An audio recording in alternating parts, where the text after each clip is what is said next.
Taong 1983 sa isang maliit na baryo sa Kabakan, North Cotabato. Naninirahan ng isang magsasakang kilala sa tawag na Marsing. Tahimik ang kanyang pamumuhay kasama ang kanyang asawa na si Aling Cora at ang dalawa nilang anak, isang lalaki 8 taong gulang na si Bruno at ang 11 taong gulang si Lisa. Kahit salat sa yaman, busilak ang puso ni Marsing. Marami ang umahanga sa kanya sa baryo. Hindi lang siya masipag sa pagtatanim ng mais at nyog, kundi matulungin din siya sa mga kapitbahay na nangangailangan. Kapag may nasisiraan ng bubong, isa siya sa unang dumadalo. Kapag may biglaang pagkamatay, isa siya sa unang nakikipag-ambag kahit kaunti lang ang pera niya. Isang hating gabi ng Disyembre, habang malakas ang ihip ng hangin at tila ba may binabalot na lamig ang paligid, isang malagim na pangyayari ang yumanig sa kanilang tahimik na tahanan. Nagising si Marsing sa malalim na tahol ng aso sa labas. Cora, narinig mo ba yon? Tanong ni Marsing habang kinukusot ang mata. Oo, baka pusa lang yan o may dumaang ahas, sagot ni Aling Cora habang yakap-yakap ang unan. Tumayo si Marsing, dinampot ang itak na nakasabit sa likod ng pintuan at lumabas ng bahay. Tahimik ang paligid, hindi na tumatahol ang aso, ngunit tila ba may malamig na presensya siyang nararamdaman. Pumasok siya muli sa bahay habang papaakyat sa hagdan. Nakarinig siya ng mahinang ungol mula sa kwarto ng kanyang mga anak. Dahan-dahan niyang binuksan ang pinto. Sa dilim nakita niya ang itim na figura na nakadapa sa ibabaw ng kama ni Risa. Putang ina ka! Sigaw ni Marsing sabay sugod ng itak. Pero mabilis ang nilalang. Tumalon ito sa bintana at nawala sa dilim ng gabi. Naiwan sa kama ang 2 anak niya. Pira-piraso ang katawan. Bukas ang tiyan ni Bruno at wala na ang laman loob ni Risa. Cora! Cora! Sigaw ni Marsing habang lumuluhod sa sahig. Nanginginig ang katawan, punong-puno ng dugo ang kamay.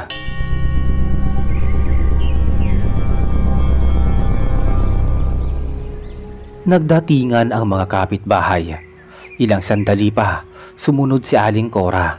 Nanginginig sa takot at sigaw. Sigaw ng sigaw sa harap ng bangkay ng mga anak.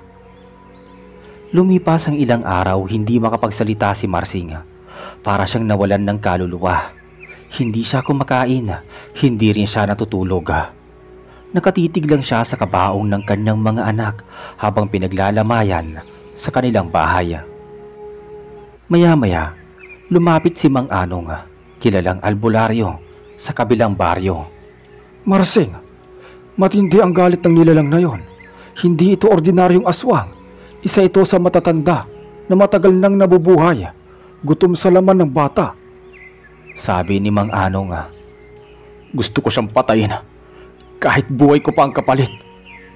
Mahinang sampit ni Marsing habang nakatitig pa rin sa kabaong. Hindi mo siya matatalo sa ganyang katawan mo ngayon. Mahina ka pa. Kung gusto mong maghigante, kailangan mo ng lakas. At alam mo, at alam ko rin kung sino ang pwedeng makakatulong sa'yo, dagdag ni Mang Anong. Kinabukasan bago sumikat ang araw, sinamahan ni Mang Anong si Marsing papasok sa masukal na bahagi ng kagubatan sa may hangganan ng Kabakan at Arakan. Habang naglalakad, nagbabala ang matanda. Wala kang pwedeng hilingin sa kanya, kundi maging totoo ka sa puso mo. Ang engkanto sa puno ng langka ay kilala bilang tagapangalaga ng mutya. Hindi siya basta nagbibigay, pero kapag pinili ka, hindi mo na ito may babalik. Nang makarating sila sa isang matandang punong langka na may kakaibang hugis, kulubot ang katawan ng puno at tila may muka na nakaukit sa balat nito. Nagpikit ng mata si Mang Anong at nagsimulang magdasal sa wikang hindi maintindihan ni Marsing. Pagkalipas ng ilang saglit, lumamig ang paligid. Umikot ang hangin. Umalingasaw ang malinis na amoy ng hinog na langka. Mula sa likod ng puno, lumitaw ang isang nilalang na hindi mo agad masasabing tao. Matangkad, maputla ang balat, mahaba ang buhok at kulay ginto ang mga mata. Marsing, kilala kita. Hindi mo kailangang magpaliwanag. Nararamdaman ko ang puot sa puso mo. Wika ng engkanto sa tinig na malamig pero malinaw. Gusto ko lang ng lakas. Gusto kong ipaghiganti ang mga anak ko. Sagot ni Marsing habang palaban ang titig. Lumapit ang engkanto. Inlabas ang mutya mula sa tila butas na bahagi ng puno. Maliit ito, makintaba, parang bato, dilaw na galing sa loob ng prutas ng langka. Pero mas matigas at mas makintaba. Ito ang mutya ng langka. Ibinibigay ko lang ito sa isang taong may busilak na puso, pero handang dumaan sa madugong landas. Kapalit nito, hindi ka na magiging tulad ng dati. Lalaki ang iyong lakas, titibay ang iyong balat, at mararamdaman mo ang presensya ng kahit anong nilalang na likha ng kadiliman. Walang alinlangan, tinanggap ni Marsing ang mutya. Agad itong kumislap sa kanyang palad at biglang lumubog sa kanyang balat. Parang natunaw na liwanag. Bumigat ang katawan ni Marsing. Nakaramdam siya ng init sa bawat kalamnan. Nanigas ang kanyang mga ugat at biglang lumiwanag ang kanyang pandinig. Narinig niya ang mga alingaw-ngaw ng mga kuligliga, ang yabag ng mga bubudwit, sabay damuhan at maging ang hininga ni Mang Anong. Simula ngayon, isa ka ng tagapangalaga ng mutya. Pero tandaan mo, Marsing, may kabayaran ang lahat. Ang lakas ay hindi para sa galit lang, kundi para sa katarungan. Paalala ng engkanto bago ito muling nawala sa likod ng punong langka. Bumalik si Marsing sa baryo na ibang-iba na ang kilos. Tahimik pa rin siya pero may bumabalot na kakaibang aura sa kanyang presensya. Kahit na ang matatapang na lasenggo sa kanto ay nag-aalangan na siya ay biruin. Gabi-gabi dala-dala niya ang kanyang itak at lampara. Palihim siyang gumagala sa paligid ng baryo. Ginagamit niya ang pakiramdam na dulot ng mutya. Ramdam niya kung may masamang presensya na nakapaligid. 3 gabi siyang walang nahuhuli, puro galang aso lang, pusa at kuwago ang nakikita niya. Pero isang gabi, sa may kalapit na palayan, biglang tumigil ang hangin. Naramdaman niyang may nakatitig sa kanya mula sa damuhan. Mabigat ang paligid. Lumingon siya, may itim na figurang nakatayo sa gilid ng punong saging. Nakayuko at nakakatakot ang anyo. Marsing!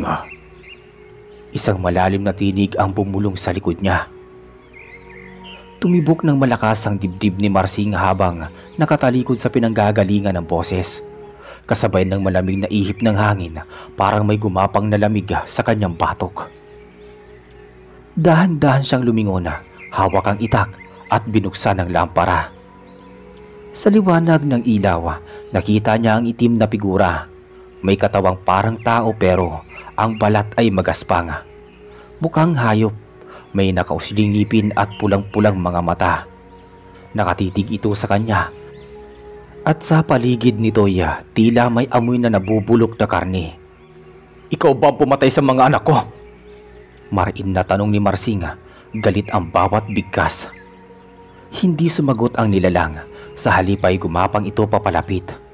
Nakayuko parang hayop na gutom. Nang may ilang dangkal na lang ang layo nito, bigla itong sumugod.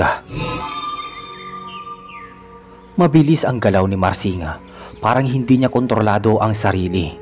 Gumagalaw ang katawan niya ng kusa. Inuunahan ng aswang at pinatagilid ito ng suntok sa muka. Tumilapon ang nilalang pero agad itong tumayo at muling sumugod. Sa ikalawang pag-atake, sinalo ni Marsing ang braso nito. Sabay binigwasan ng itak ang tagiliran. Tumalsik ang itim na dugo ng nilalang. Napasigaw ito. Isang matinis at nakabibinging tunog na parang sigaw ng 2 hayop na pinagsama. Habang nakalugmok ang aswang, Napansin ni Marsing ang mga galos sa kanyang braso pero hindi dumudugo. Wari hindi tinatablan ng mga kuko ng nilalang ang kanyang balat. Doon niya muling naalala ang sinabi ng engkanto. Titibay ang iyong balat at mararamdaman mo ang presensya ng kahit anong nilalang na likha ng kadiliman. Sinunggaban niya muli ang aswang at sa loob ng ilang saglit ay nagkasagutan sila ng suntok sa bunot at kagat. Wari dalawang mabangis na hayop na nagkakatunggali sa ilalim ng buwan. Sa huli nanalo si Marsing. Sa huling hataw ng itak niya, natumba ang nilalang. Nagmistulang usok ang kanyang katawan at unti-unting naglaho. Naupo si Marsing sa gilid ng palayan. Hinihingala, basang-basa ng pawis, ngunit sa kaloob-looban niya, alam niyang hindi pa iyon ang tunay na pumatay sa kanyang mga anak. Ang nilalang na iyon ay isa lamang sa mga kasamahan. Kinabukasan, pinuntahan siya ni Mang Anong sa bahay. Marsing, may narinig akong usap-usapan sa kabilang baryo. May namatay daw na matandang babae, butas ang tiyan at nawawala ang puso. Ang sabi nila, aswang daw ang pumatay. Hindi tao ang pumatay sa kanya. Ako. Sagot ni Marsing habang tinatabas ang mga damo sa likod ng bahay. Nanlaki ang mga mata ni Mang Anong. Nakita ko kagabi ang isa sa mga aswang. Kinumpirma sa akin ng mutya. Hindi siyang tunay na may gawa sa mga anak ko, pero isa siya sa mga grupo. Uubusin ko ang lahi nila. Kailangan mo ng tulong. May kilala ako sa kabilang bayan. Isa rin siyang albularyo pero mas biyasa sa pagtunton ng lahi ng mga aswang. Pwede nating puntahan. Mungkahi ni Mang Anong. Pumayag si Marsing. Kinabukasan tumungo sila sa isang baryo sa Sultan Kudarat. Malapit sa paanan ng bundok, doon nila nakilala si Aling Fidelina. Isang matandang babae na bantog sa pagiging matalas ang pang-amoy pagdating sa kababalaghan. Pagpasok pa lang ni Marsing sa bakuran ni Aling Fidelina, agad na napatingin ang matanda sa kanya. May motya ka at mabigat ang dala mong galit. Sambit ng matanda. Gusto kong tukuyin kung sino ang aswang na pumatay sa aking mga anak. Sagot ni Marsing. Pumikit si Aling Fidelina. Kinuha ang isang maliit na palayok at naglagay ng langis. Sinindihan at saka sinabuyan ng abo na puti. Mula sa usok, may lumabas na hugis ng dalawang bata. Si Bruno at si Risa. Nakangiti pero umiiyak.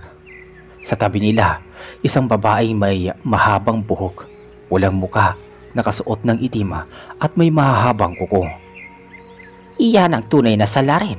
Ang pangalan niya, Sabela. Taga rito siya. Pero matagal nang umalis. Nung bata pa ako, isa siya sa mga pinaghihinalaang aswang. Pero walang makakumpirma. Tumira siya dati sa may gulod, sa bahay na malapit sa Balite. Muling bumalik si Marsing kina Aling Cora.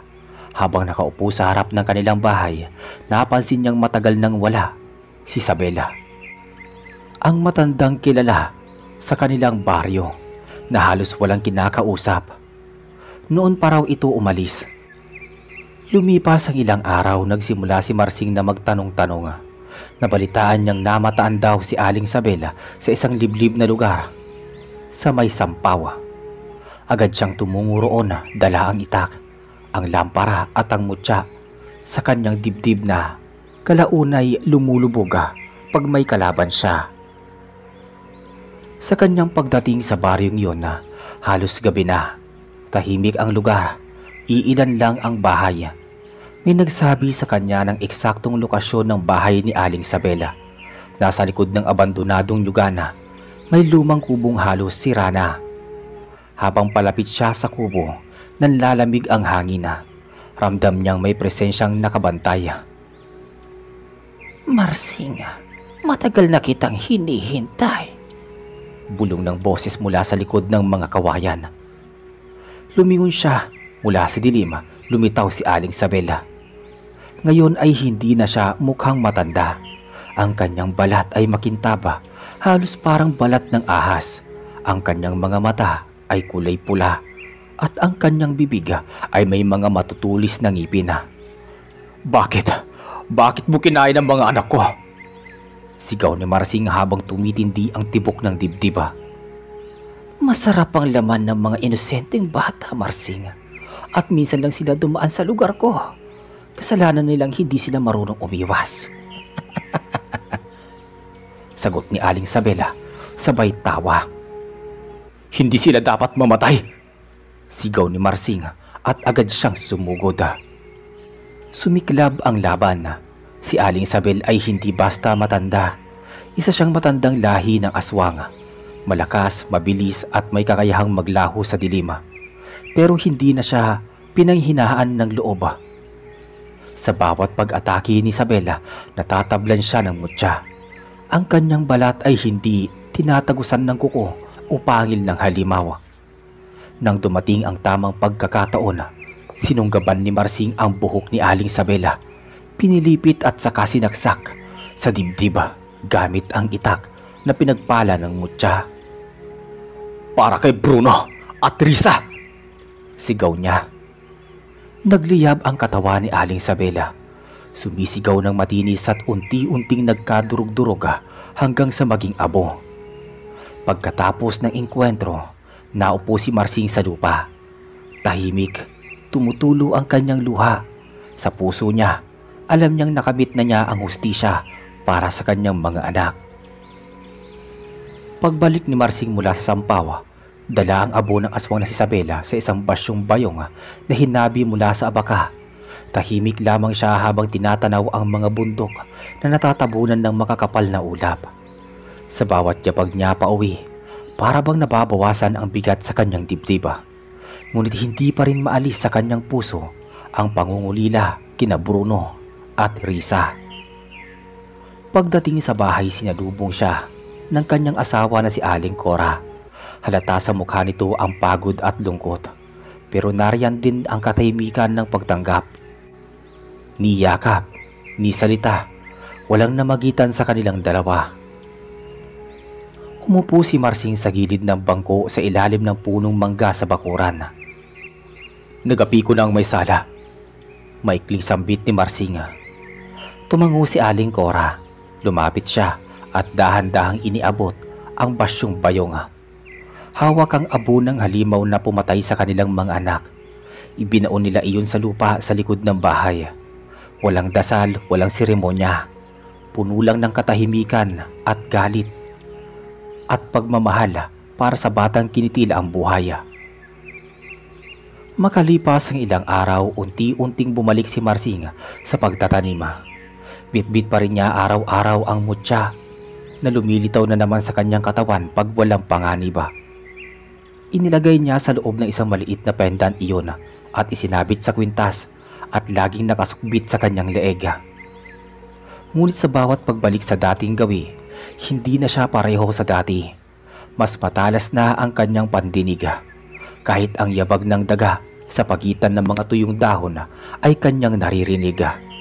Mas matatag ang kanyang katawan kahit maghapong nag-aararo at parang hindi siya napapagod talaga.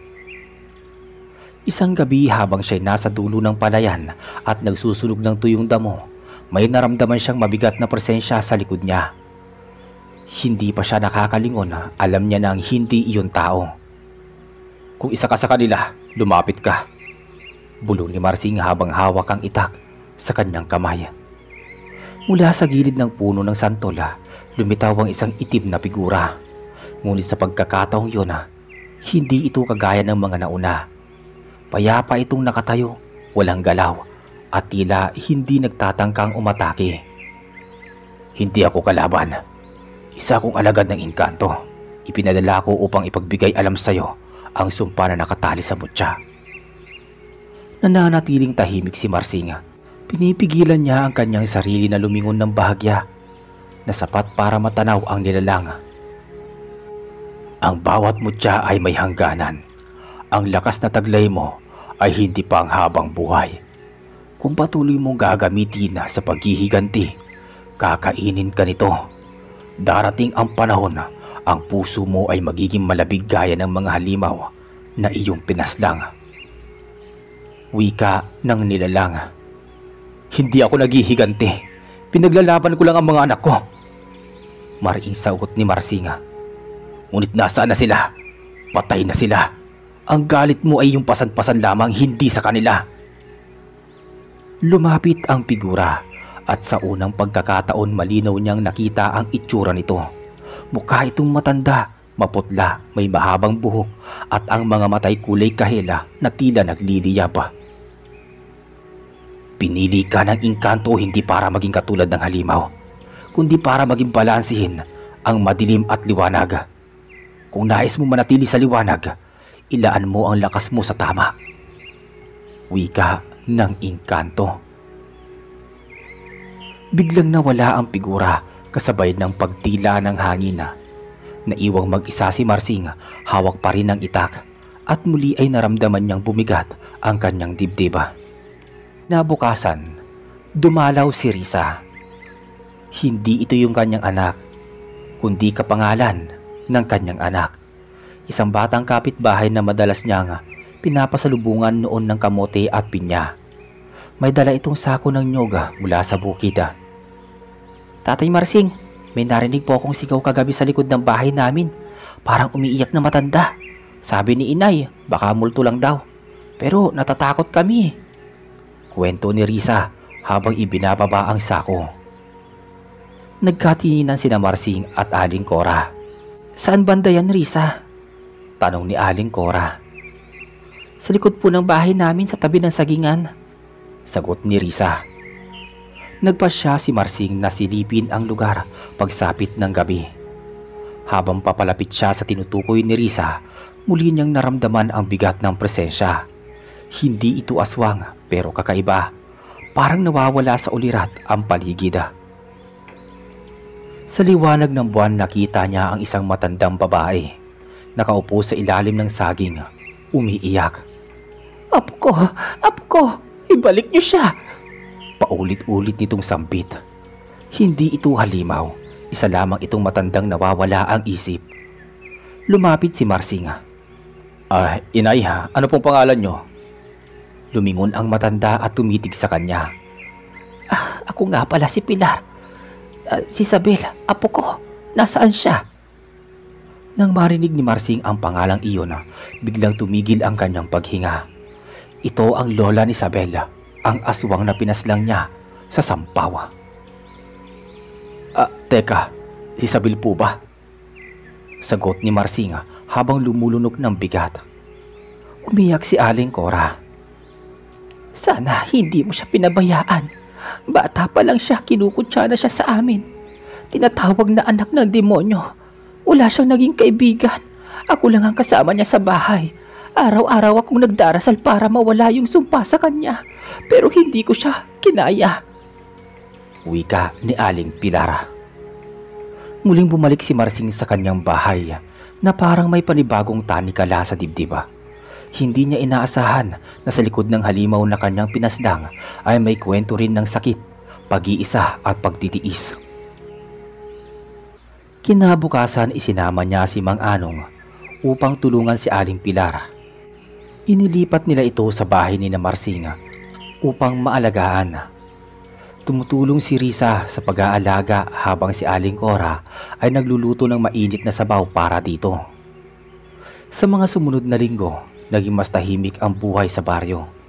Hindi na muling umaatake ang aswang at kahit sa paligid na baryo, wala nang balitang may nawawala o nabubuksan ng tiyan. Ngunit isang gabi, habang papauwi si Marsing mula sa bukid, may namataan siyang itim na figura sa may ilog. Hindi gumagalaw pero naroroon lamang. Pinagmamasdan siya mula sa di kalayuan. Dahil doon napahinto si Marsing. Hawak ang mutya sa kanyang dibdib, marahang sumambit ng mga salita. Huwag niyo akong pipilitin. Ayoko nang maging halimaw. At sa pagkakataong yun, tumalikod siya. Mula noong gabing yun, pinili ni Marsing na umiwas sa figura sa may ilog. Naging mas tahimik ang kanyang gabi. Sa mga sumunod na linggo, ipinagpatuloy niya ang buhay bilang magsasaka. Tuwing madaling araw ay gumigising siya para magsaka ng mais at nyug, habang si Aling Cora naman ay naglalaba at nag-aalaga kay Aling Pilar, ang matandang lola ni Isabela. Habang abala si Marsing sa bukid, paminsan-minsan sumasagi pa rin sa isip niya ang mga nangyari, ang pagpaslang sa kanyang mga anak, ang mutyang ibinigay ng engkanto at ang mga nilalang na dumarating sa gabi, pero pilit niya itong inililibing sa puso. Hindi niya gustong mabuhay sa galit habang buhay. Buhay pa ang kanyang asawa, at habang may mga batang gaya ni Risa na kapangalan ng kanyang anak na umaasa sa kabutihang loob niya, kailangan niyang maging matatag. Isang umaga habang nagbubungkal ng lupa, may sumigaw mula sa gilid ng kalsada. "Tay Marsing! Tay Marsing!" Si Risa yun, humahangos at pawis na pawis. "Ano nangyari, Risa?" "Si Aling Pilar po, nagwawala. Nakita raw niya si Isabel sa panaginip, tapos paggising niya sumigaw at bumunot ng itak." Agad na iniwan ni Marsing ang pag-aararo at pinuntahan ang bahay. Pagdating niya, nakita niyang hawak ni Aling Cora ang dalawang braso ni Aling Pilar, habang si Mang Anong ay naglalagay ng banig sa may sahiga. "Aling Pilar, ayos lang. Nandito lang kami," sabi ni Aling Cora habang pilit na pinapakalma ang matanda. "Si Isabela, sabi niya babalik siya. Hindi raw siya papayag," sigaw ni Aling Pilar. Nanginginig ang katawan at nanlalaki ang mga mata. Nagkatinginan sina Marsing at Mang Anong. Ilang araw din ang lumipas mula nang mapatay ni Marsing si Isabela, pero hindi niya isinantabi ang posibilidad na maaaring may naiwan pang isang presensya ng nilalang na espiritu ng lugar. Kinagabihan nagpatawag si Mang Anong ng dasal. Tinipon nila ang ilang kapitbahay, nagtirik ng kandila at nagrosaryo sa harap ng altar. Sa gitna ng panalangin, may biglang bumagsak na tray ng baso sa kusina. Napatingin ang lahat. Walang tao sa kusina, walang hayop.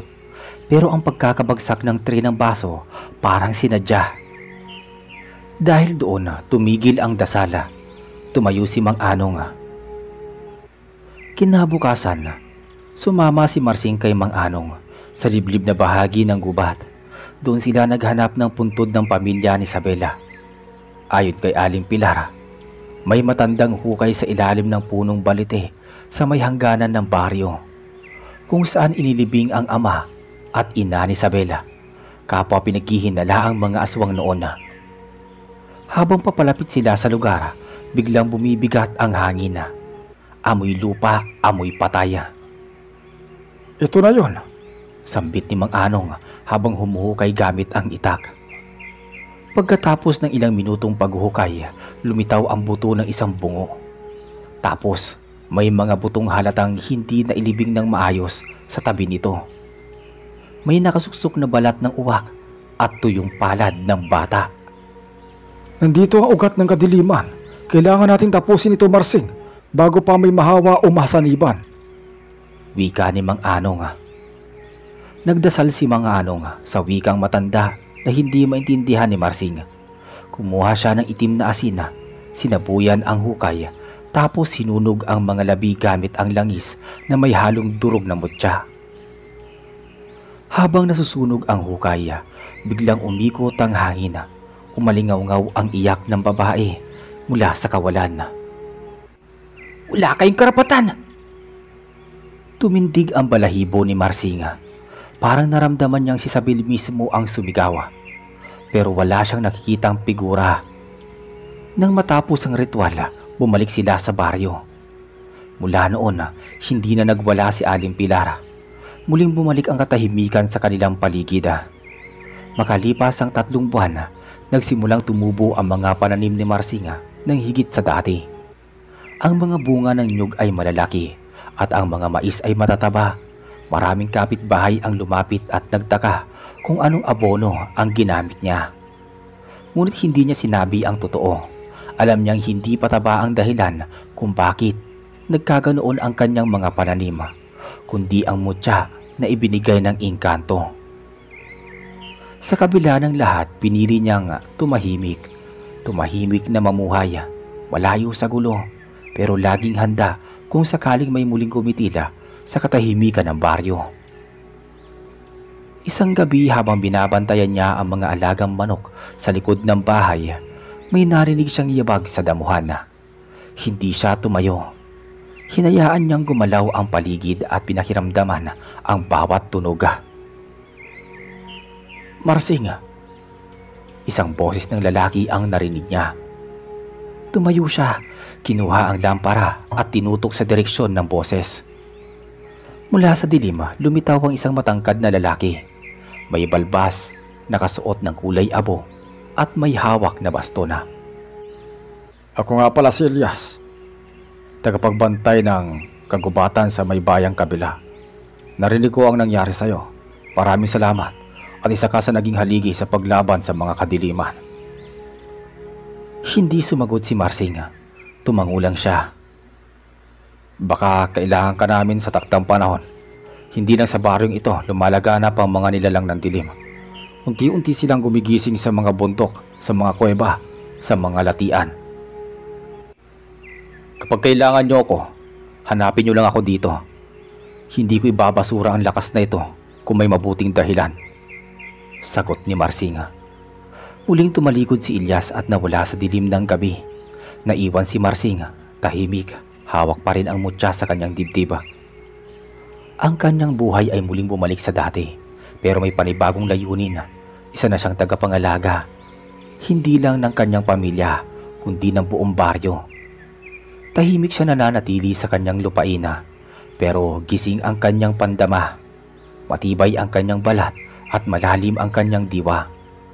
At sa ilalim ng buwan, habang tahimik ang palayan at nagpapahinga ang buong baryo, nakatanaw sa dilim ang magsasakang si Marsing.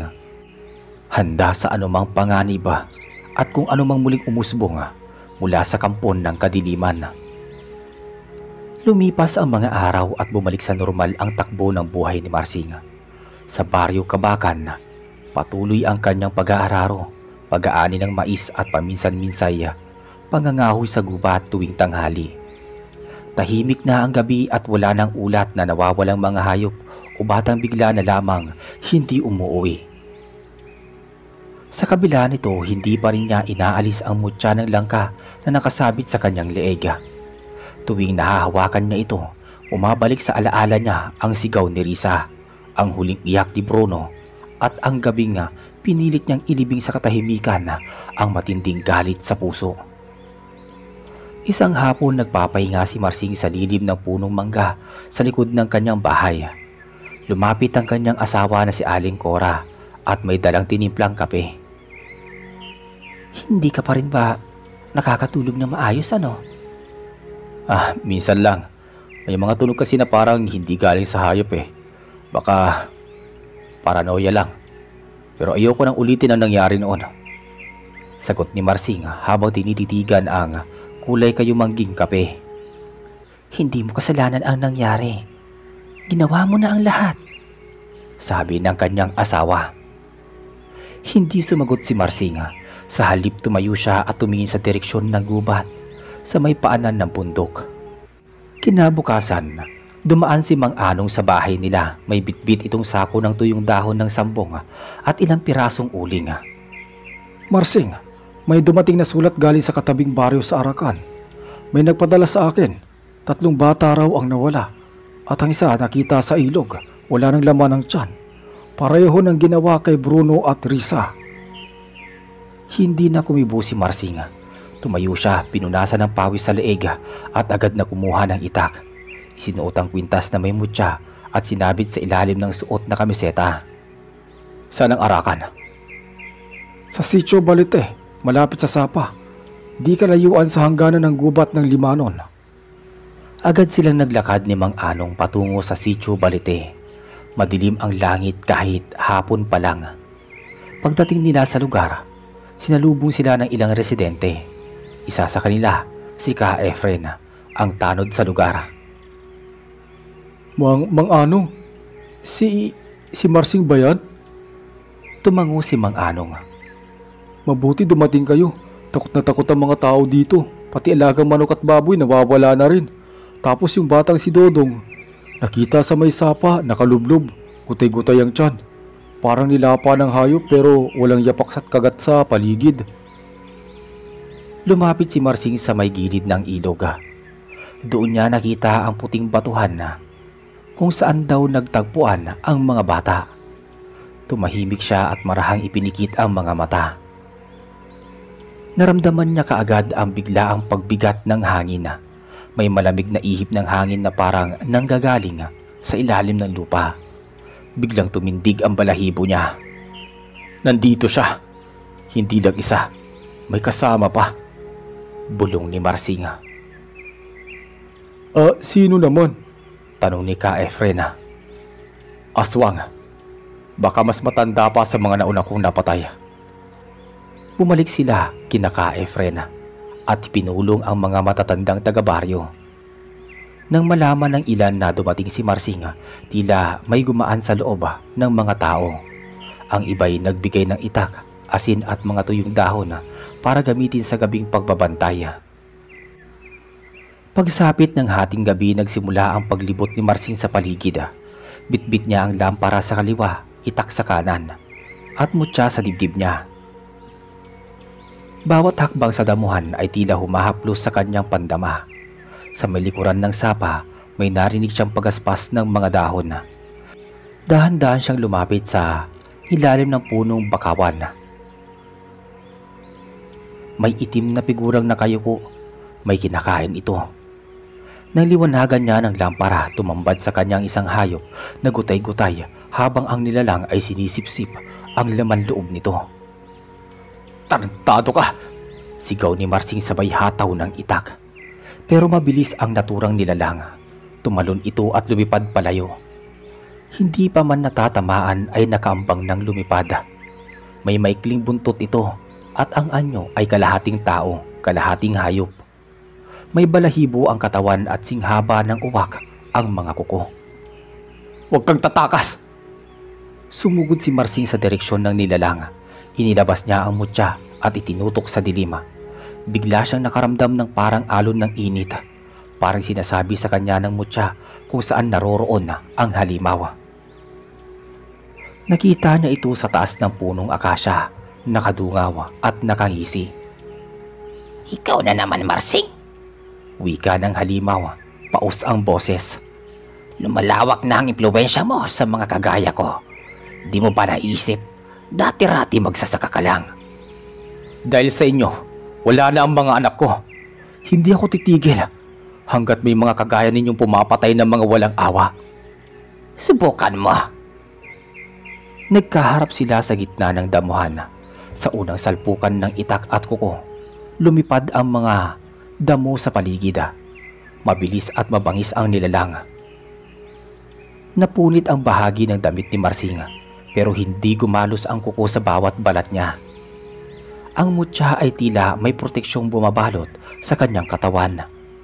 Isang malakas na sipa ang ibinigay ni Marsing sa naturang nilalang. Dahilan para ito ay tumilapon sa katawan ng ilog. Bumangon ito at muling sumugod. Pero huli na, naitarak na ni Marsing ang itak sa kanyang dibdib. Para sa mga batang pinaslang mo.